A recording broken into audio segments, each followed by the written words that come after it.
Buenas tardes, buenas noches, buenos días, según corresponda a donde me estén escuchando. En el capítulo anterior estábamos hablando de los Herrera. Habíamos dicho que son seminómadas, que conocían la agricultura, que pues su economía estaba basada en la agricultura y en la producción de sal.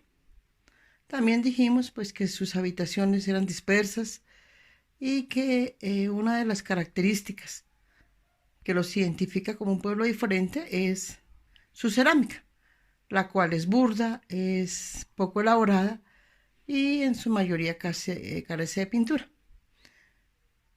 Con respecto a esto, vamos a profundizar un poquito más sobre la cerámica. Además, vamos a hablar de sus creencias, de su cosmogonía y su cosmología. Bienvenidos. En cuanto a la cerámica, para que me entiendan mejor, imaginemos una olla de barro de esas que tienen las abuelas, o para los que conocen ráquinas, las que hacen allí, que las elaboran en arcilla o, como decimos popularmente, barro. Entonces ellos tomaban la arcilla y la revolvían con otros productos como pasto o cal para darle como más consistencia, ¿no? Y antes de poner al fuego le hacían figuras, las cuales al secarse la arcilla no quedaban muy definidas. Por eso se dice que eran rústicas. Además no se les ven lisas ni brillantes como las conocemos actualmente. Y son muy pocas las que se encuentran con alguna pigmentación o pintura. O sea que no las pintaban. Estaban con el color natural que daba la cerámica. Ya pues pasando a otro tema, ya los entierros. La forma como enterraban a sus muertos es otro indicativo que era un pueblo diferente a los muiscas, porque mientras que los muiscas hacían la tumba en forma rectangular y muy profunda, los herreras las hacían hoyos de forma ovalada, generalmente eran ovaladas o bien circulares y no muy profundas, o sea, las tumbas no pasaban de medio metro, 50 centímetros. Entonces, ellos hacían entierros colectivos. Esto quiere decir que en un solo pozo eh, en- eh, enterraban a varias personas. Arqueológicamente se ve que movían estos cuerpos, o sea, los colocaban en un lugar, ¿no? Y me imagino que moría otro, entonces los quitaban de ahí, los pasaban a otro lado, se sabe porque pues ya sus huesitos están desarticulados, entonces ya no se ve el cuerpo formado, sino el montoncito de huesos. Ahí se ve pues que movieron el cuerpo. En estos entierros colectivos predominaban las personas entre 0 y 11 años. Uno se pregunta, o yo me pregunto, ¿por qué lo hacían? ¿Era una forma despectiva de enterrar a los niños? O sea, morían tantos niños porque pues eh, la expectativa de vida no era muy alta. Entonces, morían tantos niños que como que ya no les importaba y los tiraban allá, o era ritual. Yo me voy por lo segundo porque también se han encontrado algunos niños, por ejemplo, su cabecita descansaba sobre alguna piedra, alguna concha. Entonces yo pienso que de pronto era ritual. Bueno, igual no se sabe, ¿no?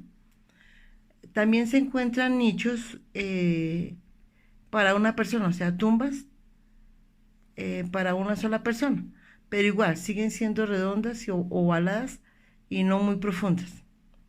Enterraban a sus muertos cerca de la casa, e incluso se han encontrado entierros dentro de la casa. A mí en este momento me gustaría ver la cara que están haciendo algunos de ustedes cuando escuchan eso, los muertos enterrados en la propia casa. Porque pues actualmente a nuestros muertos les realizamos los ritos funerarios en lugares dedicados exclusivamente a este propósito, ¿no? Y sus restos mortuorios descansan en zonas alejadas de nuestros lugares de habitación, incluso pues hasta por afuera de las ciudades. Pero entonces, ¿por qué cambiamos? Yo pensaría que es la suma de muchos elementos, ¿no? La herencia europea, por higiene, cambios en nuestra cosmovisión, es decir, en la forma como vemos, entendemos e interpretamos el mundo.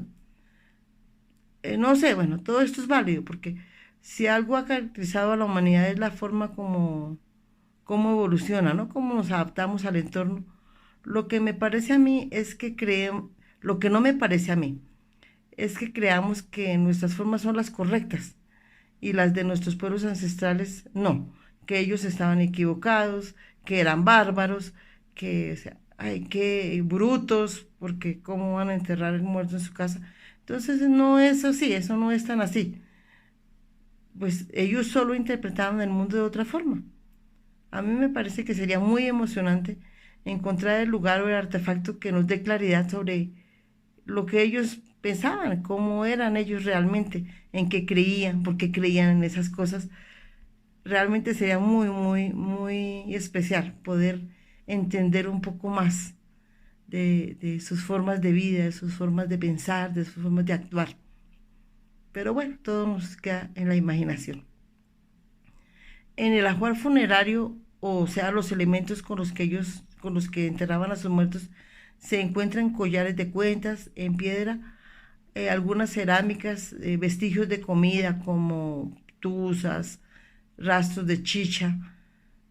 También se encuentran huesos de curí, de venado, pues lo que indica que tal vez también comían, ¿no? Hacían, como hacemos ahorita, ¿no? Que uno deja su muerto en el cementerio y se reúne a comer o a beber. Ahorita toman cerveza y en esa época tomaban chicha. En algunas cosas no hemos cambiado mucho realmente.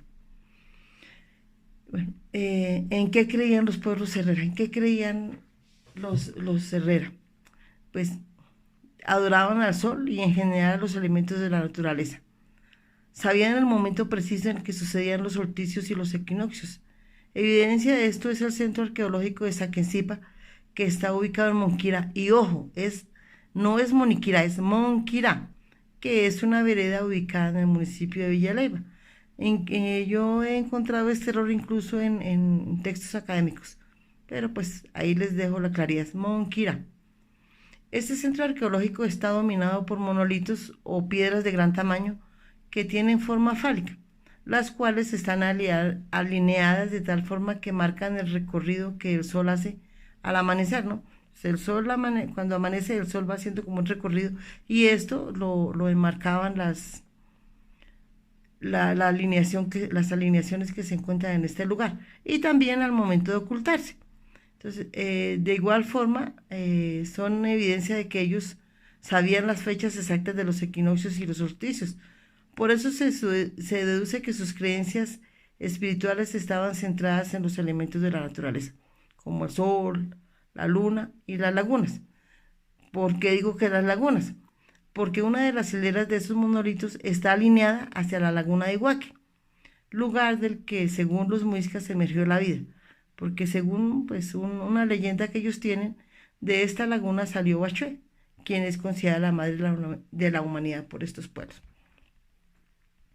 Y aquí ya tengo yo como una especie de pregunta y una reflexión. Después de analizar y observar cómo está todo dispuesto en este parque arqueológico, me pregunto, y si alguno de ustedes me puede ayudar, pues se lo agradecería. Y mi reflexión es, si la laguna de Iguaque era sagrada para los mixcas, ¿por qué la comunidad herrera o los pueblos de este periodo ya la honraban? Pues obviamente eso se puede deducir porque al ver la forma como están ubicados los monolitos, siempre orientados hacia ella, ¿no? Hacia donde ella se encuentra. Entonces, me pregunto, ¿será que la creencia de que la vida salió de la laguna de Iguaque es Herrera y fue transmitida a los muiscas o fue adaptada por estos? O los muiscas, al ver que este centro de adoración estaba orientado hacia la laguna, concluyeron que los seres humanos se habían originado en esta y empezaron a reverenciarla. La arqueología nos deja muchos vacíos, como dije al comienzo, y es necesario complementarla, como también dije anteriormente, con la imaginación. Feliz día para todos.